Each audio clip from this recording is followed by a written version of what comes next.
a pool table is 1 meter by 2 meters. So this is 1 meter. Let me label that. So this distance right over here is 1 meter. This distance right over here is 2 meters. That's 2 meters right over there. There are 6 pockets total. 1, 2, 3, 4, 5, 6. 4 in the corners and 2 at the midpoints of each of the 2 meter sides. Or the midpoints of each 2 meter side.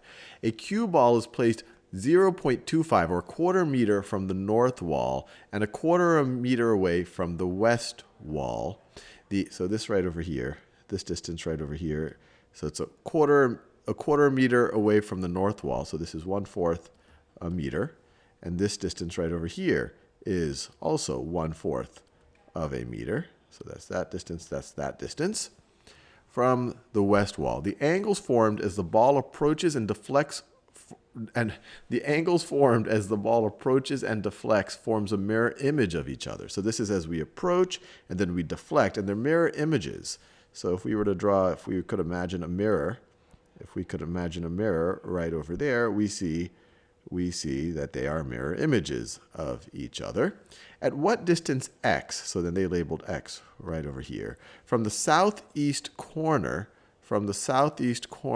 should the cue ball hit the east wall? So this is the distance from the southeast corner. So the cue ball sinks into the pocket at the midpoint of the south wall. And I encourage you to pause the video, and I'll give you one hint.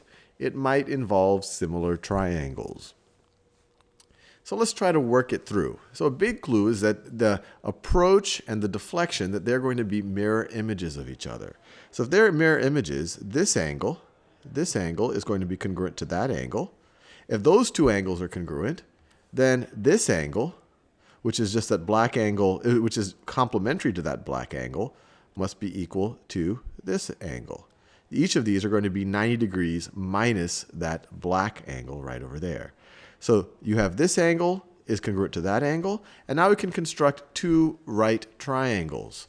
So you can imagine one up here. This is the larger one. So you could kind of imagine this is our approach right triangle.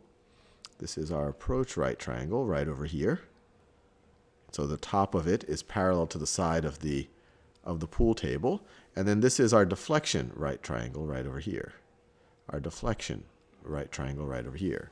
And the whole reason why I show that these two green angles are going to be congruent is to show that these two triangles are similar to each other. How do we know they're similar? Well, if you have two angles, they both have a 90-degree angle, and they both have this green angle. So that means that the third angle must also be the same. Two angles, if you know two angles, you know what the third angle has to be. If two corresponding angles of two different triangles are congruent, then the triangles are going to be similar. So this top triangle is similar to this bottom triangle. And what that helps us is that means that the ratio of corresponding parts of the triangle, the ratio of the lengths of corresponding parts of those triangles are going to be the same. So for example, we've already said that this distance, let's figure out what we know about these triangles. So that distance is x. Now what is this distance right over here? What is this distance right over here going to be? Well, let's think about it a little bit. We know that this distance is 1/4 of a meter. We know that this entire distance is 1 meter. So this distance, right, let me do this in a color you can see. This distance right over here is going to be 3/4 of a meter. And so if this distance is 3/4 of a meter, then this part right over here is going to be 3/4 minus x meters. So let me write that down. 3/4 minus x is this magenta length. And what else do we know? Well, we definitely know the length of this segment right over here. We know that the pockets are 1 meter apart, so that is 1 meter. And we also know the length of this segment right over here. We know that this is 1 meter and that this is another 3/4 of a meter. So this whole distance right over here is 1 3/4 meters. 1 3/4 meters, or we could write that as 7/4 meters. So let me write it like this. This is 7/4. I like to write everything as an improper fraction because I have a feeling that I'm going to have to do some ratios in a second. So corresponding parts of these triangles, these two triangles are similar, so corresponding parts are going to have the same ratio. So for example, this green segment right over here, this is the longer side that's not the hypotenuse of this top right triangle. That's going to correspond to the longer side that's not the hypotenuse of this triangle. The sides that are opposite this green angle, they correspond to each other.